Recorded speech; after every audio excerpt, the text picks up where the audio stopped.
नमस्कार दोस्तों, dream GS में आपका स्वागत है।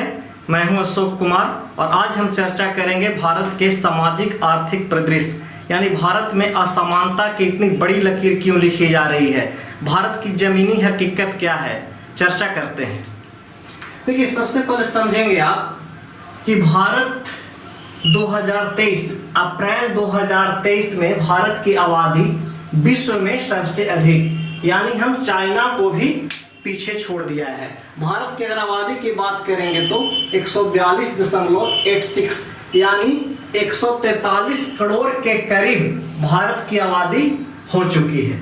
लेकिन सबसे अच्छी बात यह है कि भारत की जो पॉपुलेशन है यानी आबादी है वो यूथफुल है, यानी कहने का मतलब कि भारत की जो जनसंख्या है युवा जनसंख्या है, यानी हमारे पास ये सबसे बड़ा प्लस पॉइंट है। लेकिन खैर हम चर्चा करते हैं कि यहाँ जहाँ बोला जाता है कि भारत विश्व की 5वीं बड़ी अर्थव्यवस्था है, बहुत गाहे बगाहे इसकी चर्चा की जाती है कि भारत का विकास विश्व में सबसे अधिक तेजी से हो रही है। आर्थिक क्षेत्र में भारत बहुत तेजी से आगे बढ़ते जा रहा है। लेकिन आप समझिए कि सच्चाई क्या है।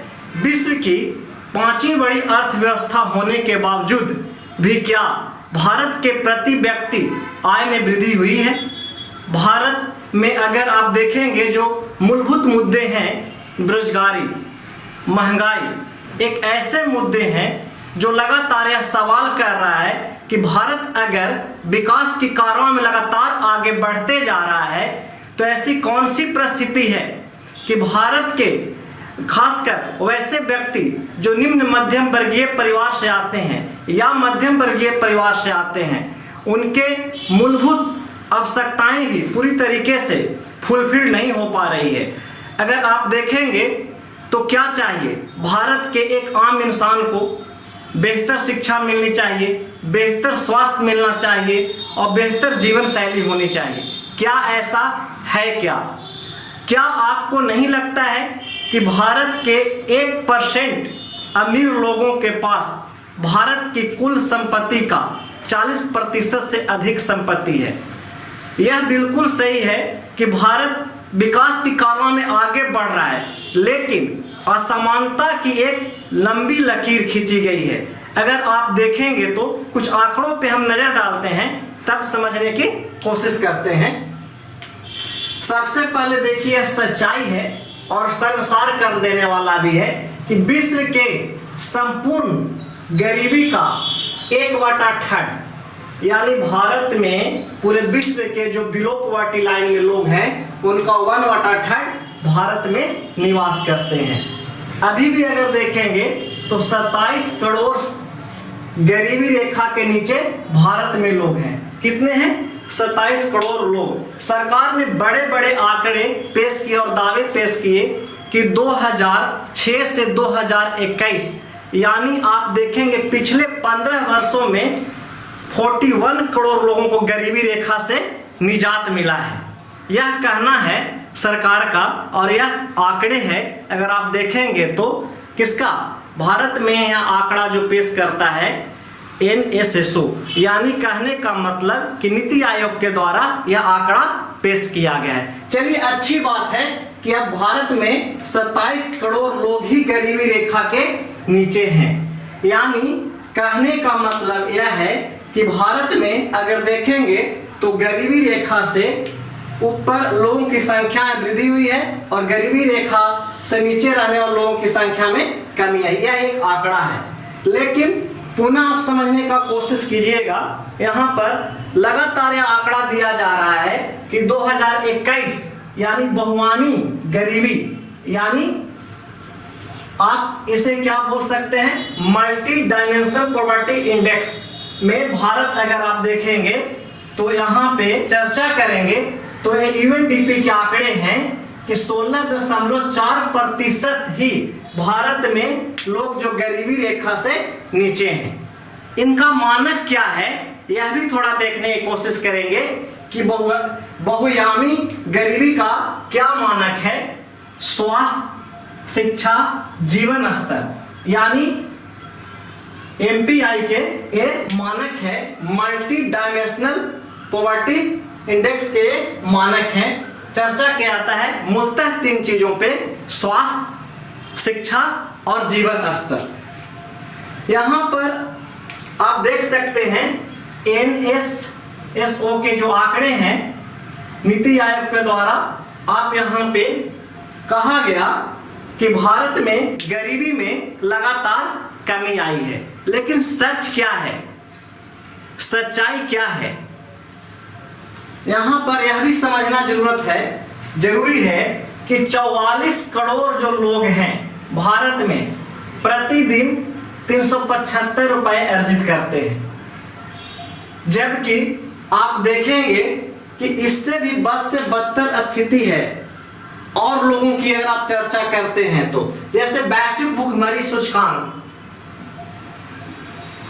107 स्थान पे है। 21 देशों की सूची में भारत में सबसे अधिक यानी ग्लोबल हंगर इंडेक्स की अगर आप बात करते हैं तो उस आंकड़े में भारत की स्थिति अगर आप देखेंगे तो बहुत दयनीय है। यानी आप पाकिस्तान, श्रीलंका से भी पीछे हैं, सिर्फ अफगानिस्तान से आप ऊपर हैं। 109वें पोजीशन से अफगानिस्तान है, लेकिन हम 107वें पोजीशन पे हैं। लगातार वैश्विक भुखमरी सूचकांक में हमारी स्थिति खराब होते जा रही है। यह स्थिति तब है जब यह कहा जाता है कि भारत में 80 करोड़ लोगों को 5 केजी प्रति माह अनाज सरकार देती है। तो फिर हम दावे कैसे कर सकते हैं कि भारत विश्व की 5वीं बड़ी अर्थव्यवस्था माना है, लेकिन होना तो यह चाहिए था कि समानता का वितरण होना चाहिए था। जब 80 करोड़ लोग 5 केजी अनाज यानी मूलभूत आवश्यकताओं से दूर है, तब भारत का विकास किस तरीके से संभव है? आप सोचिएगा, मूल्यांकन कीजिएगा कि क्या सच्चाई है। अब यहां पर देखने की कोशिश करेंगे और थोड़ा सा कि प्रति व्यक्ति अगर आप देखेंगे जीडीपी पैमाने पे तो भारत विश्व की 5वीं बड़ी अर्थव्यवस्था है, लेकिन आप यहां पर देखिए सरकार इसे क्यों नहीं प्रचारित करती है कि 194 देशों की सूची में 194 देशों की सूची में प्रति व्यक्ति जीडीपी पैमाने पर भारत 144वें पोजीशंस पे काबिज है। यानी आप यह मेन चीज है जहां पे फोकस करने की आवश्यकता है। प्रति व्यक्ति आय भी देखेंगे तो 190 देश का जब आंकड़े लिए गए तो भारत 122वें पोजीशंस पे है। यह जो है रियल चीज बयां करती है। यह समझिए कि भारत के बहुसंख्य आबादी की स्थिति क्या है, उनका जीवन स्तर क्या है, शिक्षा और स्वास्थ्य में क्या उनका बेहतरी हो सका है, ये सब आंकड़े आपको बताएंगे। लेकिन सबसे दुख की बात यह है कि भारत में लगातार अभी देखा जा रहा है तो यह दिखाने की कोशिश है कि सरकार के द्वारा जो किया गया कार्य है सबसे बेहतर है। चलिए मान लेते हैं सरकार को बेहतरी के लिए काम करना चाहिए, लेकिन वैसे मुद्दे जो ज्वलंत हैं वहां पर से आंखें मूंद लेना और डेटा भी सरकार को सही तरीके से नहीं रखना किस बात की ओर इशारा करता है? क्या यह नहीं इशारा करता है कि सरकार अपनी कमियों को दिखाना ही नहीं चाहती है? जबकि यह जानना आम भारतीयों के लिए बहुत जरूरी है कि आप देखिए यहां पर कि 1% अगर 1% अमीर व्यक्तियों की अगर आप बात करेंगे, जो भारत में जो सबसे अमीर हैं, उनका भारत के कुल संपत्ति का 40% से अधिक उनके पास है। आपको उदाहरण देते हैं, मान लिया भारत का कुल अगर देखेंगे आपका एसेट्स है, जो संपत्ति है 100 रुपया है और भारत में 100 लोग भी हैं, लेकिन 1% लोग यानी एक लोग के पास 40 रुपया से अधिक है और बाकी 60 रुपया में सभी लोग उस। और भी देखिए 10% जो सबसे अमीर हैं, 10% जो सबसे अमीर हैं भारतीय, उनके पास टोटल एसेट्स का 57% है। कहीं कहीं तो यह आंकड़े 80% तक दिखाए जा रहे हैं कि टॉप जो भारत के 10% अमीर व्यक्ति हैं उनके पास भारत की कुल संपत्ति का 57% और कुछ कुछ आंकड़े 80% भी दिखाते हैं।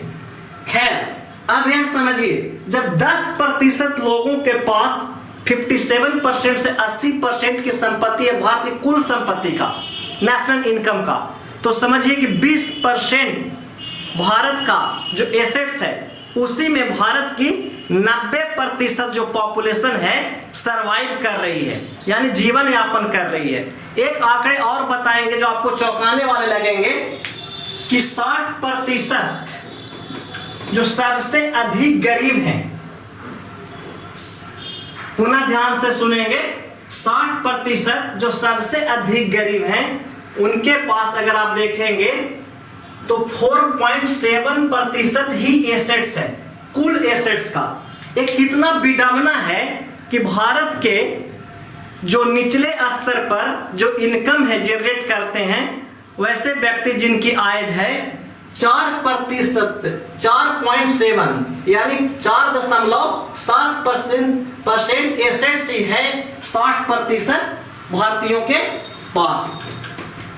अब एक और आंकड़ा है, चलिए यह कुछ आंकड़े सुदृढ़ हुए हैं तो मैं बता दूं कि भारत की प्रति व्यक्ति आय 1,72,000 RS है, यानी 1,72,000। लेकिन यह भी क्या सच्चाई है, यह भी क्या सच्चाई है कि जो आप देखिएगा निम्न मध्यम वर्गीय परिवार है प्रति व्यक्ति आय क्या 1,72,000 RS अर्न करता है? नहीं, लेकिन यह जो निकाला गया है भारत की कुल जनसंख्या और भारत का जो कुल संपत्ति है, कुल संपत्ति है भारत की कुल जनसंख्या से भाग देकर निकालते हैं तो यह आंकड़े आते हैं कि भारत की प्रति व्यक्ति आय यह है।